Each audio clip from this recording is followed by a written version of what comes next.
Técnico apresenta Check-up no rádio.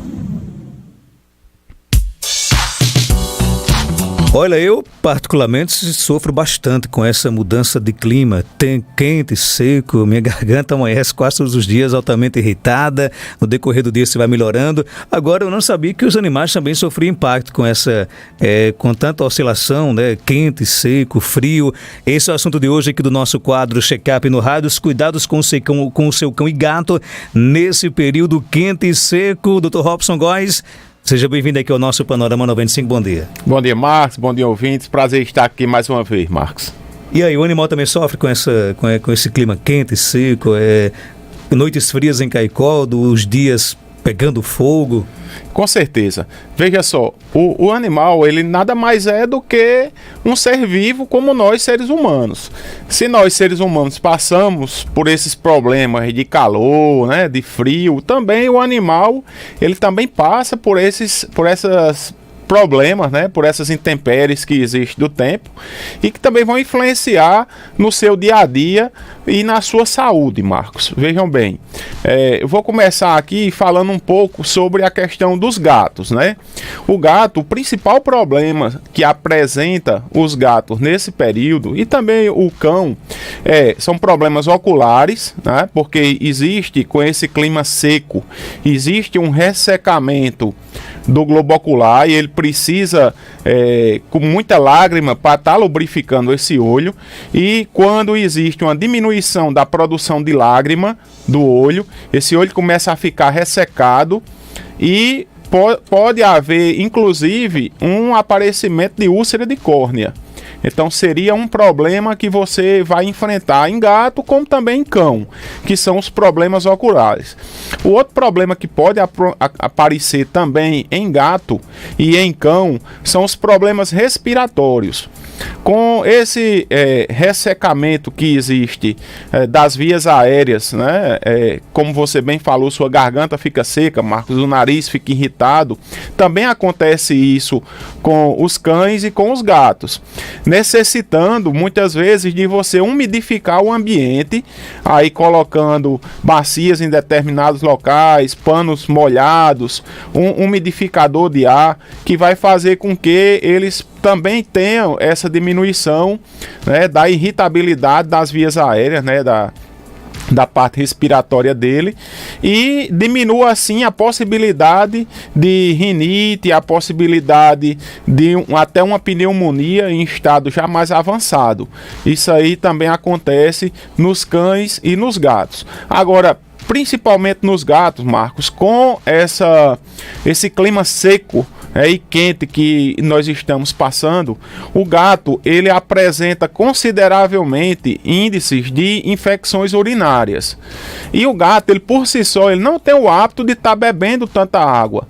Porém, nesse período quente e seco, ele necessita de estar ingerindo uma quantidade maior de água, como também o cão, mas principalmente o gato, em virtude desses aparecimentos de infecções urinárias. É muito comum que no período quente e seco os gatos apresentem essa parte de infecções urinárias, já que ele tem essa predisposição principalmente pelo uso de algumas rações que existem comerciais no mercado, que favorecem o aparecimento de cálculos, de microcálculos e consequentemente posterior infecção urinária.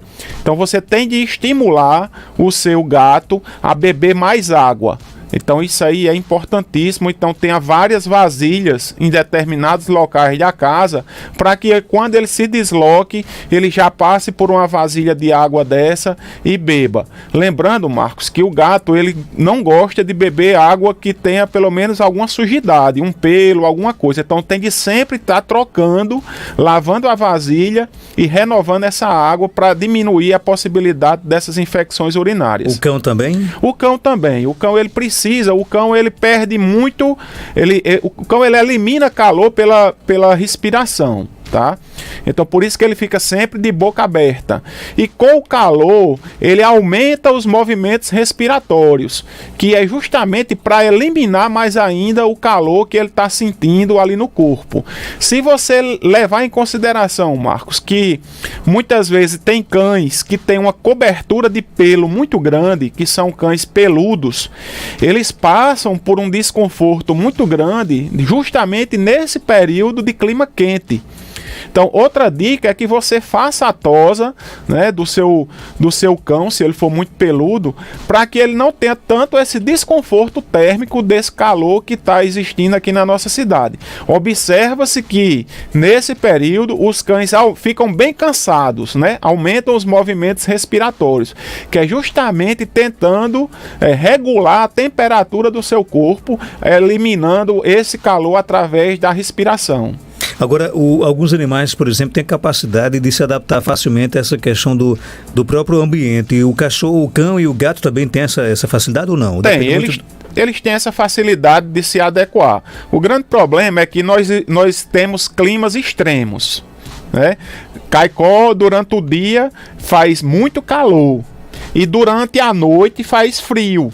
Né? Em determinada época do ano de Caicó faz frio, é calor durante o dia e frio durante a noite, é quase como um clima de deserto, e isso aí faz com que o organismo ele não entenda, né, bem essa regulação de temperatura. Porém o organismo ele está habilitado a estar fazendo o aquecimento quando está frio, o organismo faz o aquecimento do corpo, e quando está quente ele elimina esse calor corporal, através de seus mecanismos. O problema, por exemplo, do cão é que o cão elimina esse calor através da urina, através das fezes, mas principalmente através da respiração. E, Marcos, interessante é que o ouvinte, né, o proprietário de cão, ele não deve estar fazendo exercícios com o seu cão entre o horário de 9 horas, 10 horas da manhã até 4 horas da tarde, que é o horário com maior volume de temperatura. Então evite caminhadas, evite passeios com eles nesse período. E esteja sempre oferecendo água a ele, para que ele possa estar se hidratando, né, e possa estar ajudando na regulação dessa temperatura. Procure um abrigo, né, procure um local, se o cão está em um local que tenha sol, retire ele do sol. Se ele está num muro onde tem muito calor, procure fazer uma cobertura, uma sombra, para que com isso você diminua assim a questão dos riscos que acontecem com o clima quente e seco que tem na nossa cidade. Então até uma volta, por exemplo, no quarteirão no nosso bairro, o ideal é cedinho ou à noite? Isso, ou cedinho, que é a hora fria, ou entardecer, noite, que também está uma hora fria. Evitem esses horários quentes, porque você vai fazer com que o animal precise, ele vai aumentar a produção de queima de energia, né, corpórea. Ele vai aumentar a temperatura corpórea consideravelmente, aumenta batimentos cardíacos, aumenta movimentos respiratórios, e isso aí vai fazer com que ele cause um estresse corporal e não é satisfatório para ele. Com relação ao ser humano, por exemplo, um ar-condicionado, um umidificador, geralmente resolve. Para o animal, como é que a gente pode tornar o ambiente dele mais propício nessa época do ano? Se você estiver dentro da condição domiciliar, que você faça o umidificador, se você tiver, se não você coloque panos molhados em vários locais da casa, que esse pano molhado ele vai aumentar a umidade relativa do ar, né? Coloque vasilhas espalhadas em vários pontos da casa, para que na hora que o gato ou o cão tenha sede e necessite beber água para se reidratar, né? Proteja ele de locais, né? Faça uma proteção para que ele fique num ambiente menos quente, né? Se você chegar ao ponto de fora, em Caicó, esses dias agora, teve locais que estavam com 45 graus de temperatura externa, né, ao sol. Então procure ele colocar num ambiente local interno, que chega a uma temperatura aí em torno de 30 graus, 35 graus, né? Dependendo de onde seja o local. Então, infelizmente, a gente vê essa necessidade que existe de um abrigo. Então, ele tem de ter uma necessidade nesses pontos de água e de um abrigo de boa qualidade, Marcos. Se eu estiver equivocado, você pode me corrigir. Eu imagino, por exemplo, ser um sofrimento muito grande para os animais que são criados no muro, por exemplo, a céu aberto, né? Em época de inverno, tomando chuva o tempo todo, de madrugada, aquelas altas temperaturas. Realmente o animal sofre com isso? Sofre, Marcos. Sofre não apenas com a questão das intempéries, né? Não apenas com o sol e com a chuva, mas ele também sofre no período do inverno com os relâmpagos, que ele não é acostumado, com aqueles flashes dos relâmpagos, com os trovões.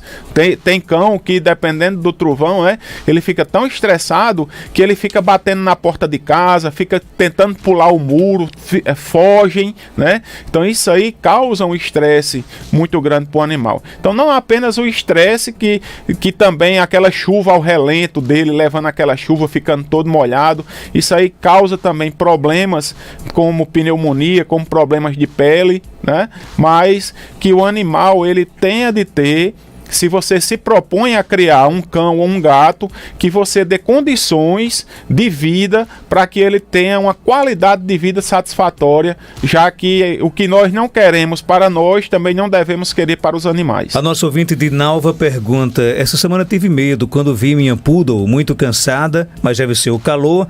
Ela adora quando lavo a casa, pois procura deitar no piso frio. Ofereço muito água a ela e bem gelada. Faz bem água gelada e faz bem também molhar a minha poodle? Olha, a questão de molhar a poodle, você pode estar favorecendo o aparecimento de doenças de pele. Então isso aí, você molhar ela e deixar ela molhada, eu não aconselho, porque você pode estar favorecendo a multiplicação bacteriana, como também a multiplicação fúngica. Então pode ocorrer o aparecimento de dermatites nela. A questão de água gelada, a água ela deve ser com uma frieza, né, satisfatória, para que também aquela água gelada não cause um problema para ela quando ela for ingerir. Então, se você conseguir beber a água, provavelmente ela também vai conseguir beber. Então seria essa temperatura aí adequada.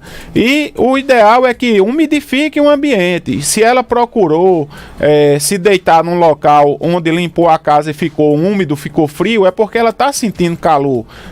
Então procure dar condições satisfatórias para que ela possa ficar bem. E esse aumento da respiração é o que eu tinha acabado de falar. Os animais aumentam a respiração na intenção de eliminar o calor que ele está sentindo. Já já nós vamos aqui para o nosso Facebook, muitas perguntas também.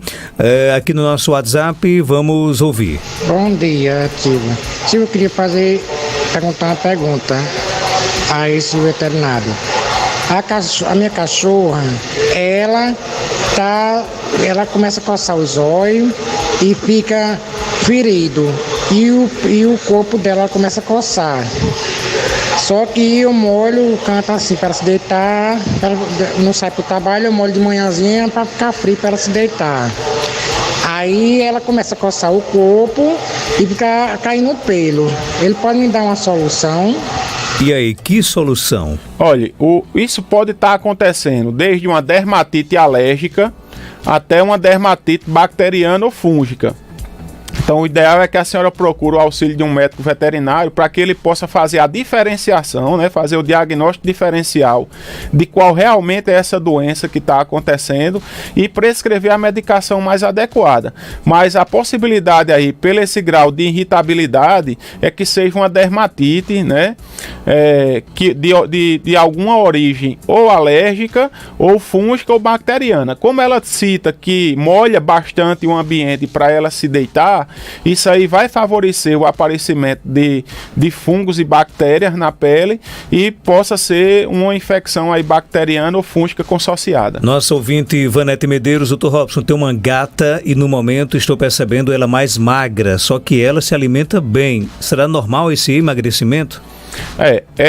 Também necessita, Marcos, sempre a gente gosta de dizer aqui que casos clínicos, eles podem ser de origens variadas, então só um médico veterinário é quem vai fazer o diagnóstico diferencial.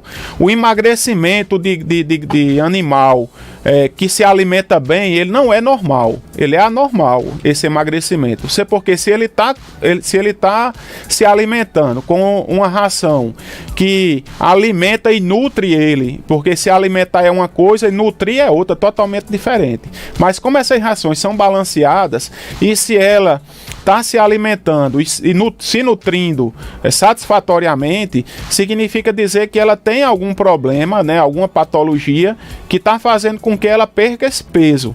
E essa patologia, essa doença, ela tem de ser diagnosticada por um médico veterinário, porque pode ser vários problemas, desde uma verminose, a um problema na boca, a um problema renal, né, a vários outros, né, a uma diabetes, vários outros problemas que podem estar causando esses distúrbios, um problema endócrino, né, hormonal, que podem estar causando isso aí, e que só um exame detalhado através de exames laboratoriais é que vai fechar o diagnóstico e fazer com que o animal dela volte ao convívio e volte a ganhar peso novamente. Santel, uma pergunta: o que se faz para amenizar o calor do hamster? Fica agitado na gaiola.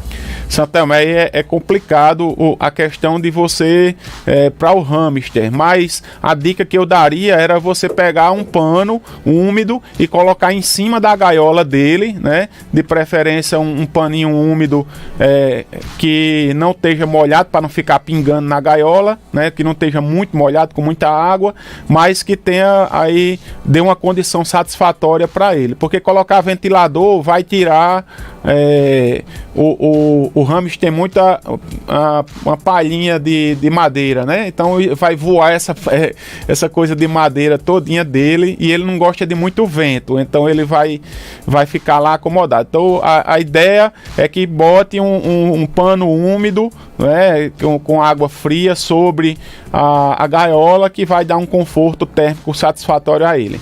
A nossa ouvinte Maria Valquíria: Dr. Robson, bom dia. O gato da minha vizinha está com dificuldade de urinar e defecar, perdendo peso. Será que pode ser uma infecção urinária? Isso. As infecções urinárias em gatos, elas parecem, né, a sintomatologia é muito compatível com o que ela fala. O gato fica com dificuldade de urinar em virtude de microcálculos. Eles começam a obstruir, fazendo essa dificuldade, começa a dar uma cistite, uma inflamação da bexiga, né, chegando até a urinar sangue. Então isso aí vai fazendo com que o gato não apenas tenha essa dificuldade de urinar, mas ele fica na posição, Marcos, que é a confusão que existe das pessoas. Ele fica na posição de urinar, porque o gato urina de cócoras, né? Então ele fica na posição de urinar e você acha que ele está tentando defecar. E onde na verdade não é ele tentando defecar, na verdade é ele tentando forçar a urina. E aí se você não cuidar o quanto antes para o tratamento, e muitas vezes a uretra está obstruída na sua totalidade, e se você não providenciar a desobstrução e o tratamento adequado, esse animal infelizmente vai a óbito, ou então causa lesões mais sérias a nível de bexiga, ruptura de bexiga, ou quadros mais complicados a nível de rim, podendo acarretar um problema mais sério na sobrevida desse gato. Tem mais pergunta aqui, Kelps Cabeleireiro. Tô até fazendo aqui a sua propaganda já, né, Kelps? Ele pergunta o seguinte: Dr. Robson, minha cadela tá para entrar no cio. Não quero que ela tenha filhotes agora. Tem um casal de pincher, né? Isso. A fralda resolve para não cruzar? Resolve.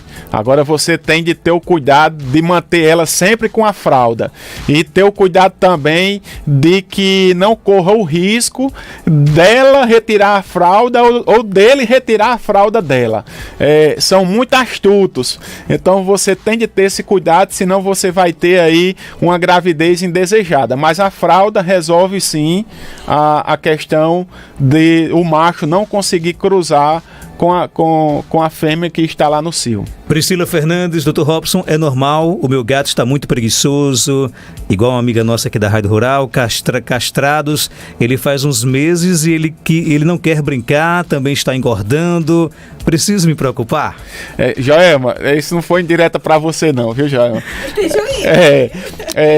Veja bem, Marcos, essa questão de engordar também, do mesmo jeito que o emagrecimento, ele pode ser um problema, né, uma patologia, a questão do animal engordar também pode ser uma patologia. Existem alguns problemas endócrinos, principalmente de glândulas tireoides, né, que faz com que o animal ele tenha esse hábito de letargia, né, de ficar todo tempo querendo dormir, ficar preguiçoso, o hábito de estar engordando, comendo pouco, né? Isso aí tem de ser feito, esses problemas endócrinos tem de ser avaliado pelo médico veterinário, tem de fazer as dosagens, se for de tireoide, aí faz T3, T4, TSH, aí vai fazer todos os exame para ver se pode ser uma diabetes, né?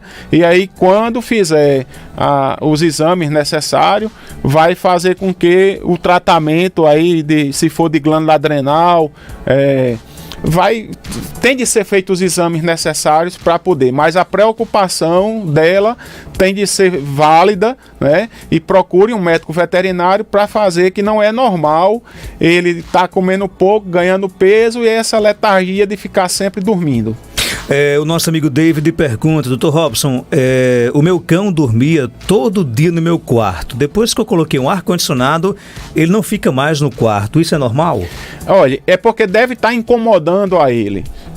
Tem alguns cães que gostam de estar no ar-condicionado e outros cães não gostam. A maioria dos cães, em virtude do calor de Caicó, é o inverso. Eles procuram o ar-condicionado para ficar lá. Sendo que, às vezes, a pessoa coloca o ar-condicionado num clima de 17, que fica muito frio para ele e incomoda. Então, pode estar existindo esse desconforto térmico e o cão dele não está satisfeito com aquela temperatura que está no quarto. Da série mito ou verdade, é verdade ou é mito que no primeiro cio não devemos colocar eles para cruzar? Marcos, é mito, né? Não é não dever. Não é não poder. É porque o animal, ele ainda, a fêmea, ela ainda não está no seu desenvolvimento, né, corporal satisfatório. Você leva em consideração que uma gata, ela pode entrar no cio aí com 5, 6, 7 meses de idade. Ela é muito pequenininha. Se ela cruzar nesse cio, a tendência dela é pegar todos os nutrientes que ela ingere e ela direcionar esses nutrientes para os fetos. E também, quando ela parir, ela vai direcionar todos os nutrientes que ela ingere e vai direcionar para o leite. Então, o crescimento dela vai ficar comprometido. A questão de não deixar cruzar no primeiro cio é para que dê tempo para a cadela ou para a gata crescer mais, desenvolver mais a questão corporal, para que posteriormente ela tenha uma condição de pelve, né, de bacia satisfatória para ter um parto normal, que ela tenha condições de alimentar e de cuidar bem dos seus filhotes. Então, por isso que a gente não orienta que deva ser deixado a cruza no primeiro cio. Para fechar, vamos aqui a nossa última pergunta.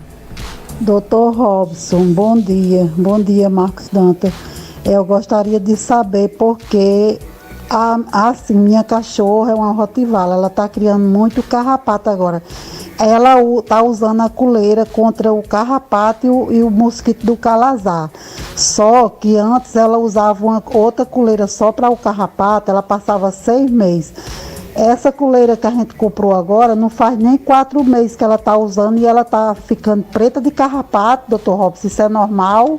E aí, Dr. Robson? Bem, a coleira, Marcos, ela não impede, né, que o animal tenha carrapato. A coleira, a proteção da coleira, ela ajuda no controle, mas ela não é tão satisfatória, né?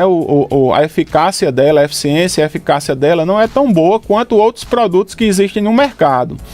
Então eu oriento ela a usar outro produto como forma de controle para carrapato. Então, nós temos aí, eu gosto de citar bastante ele, tem aí o Bravecto, tem o Simparic, né? Tem o Neopet, que é um produtozinho que é tópico, que você coloca na pele. E esses daí sim vão ter uma eficiência, uma eficácia satisfatória quanto ao controle de carrapato. Então, a senhora deve utilizar outro meio de controle para os carrapatos da sua cadela, e não apenas a coleira, Marcos. Ok, com quantos dias dá a vacina no filhote de Rottweiler? Qual o nome da vacina? Olha, a vacina ela pode ser dada em filhote a partir de 28 dias de idade, se você usar uma vacina chamada PUP. Então ela é liberada para uso a partir de 28 dias.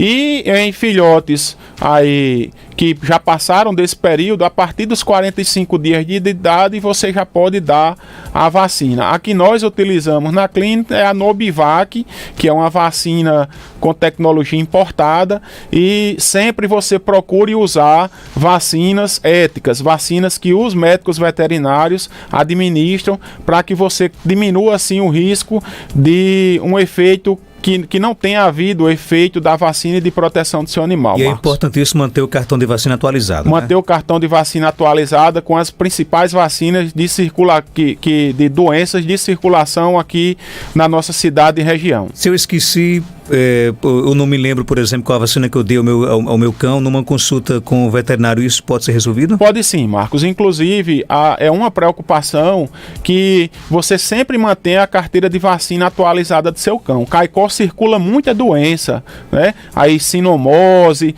aí as outras doenças de circulação aqui, a parvovirose, né? Leptospirose, várias outras doenças que circulam aqui na nossa região, a leishmaniose, que é o calazar, e que você tem de ter a preocupação de estar com a carteira de vacinação do seu cão atualizada, para que diminua assim os riscos e as possibilidades de ele adoecer e de pegar uma doença dessa muitas vezes que não tem a cura e ele a óbito. E é como você sempre diz, quem ama cuida, né? Quem ama cuida, e prevenção é melhor prevenir do que remediar, porque nem sempre o remédio cura e nem sempre o remédio salva. Olha, se você quer essas e outras informações, procura o Dr. Robson Góes, Veteripet Caicó, na Rua Augusto Monteiro, 569, centro de Caicó, ali vizinho a Eletrocenter. Telefone 3421-1263. Dr. Robson, obrigado pela sua participação. Algo mais a acrescentar para ficar Obrigado, à vontade. Marcos.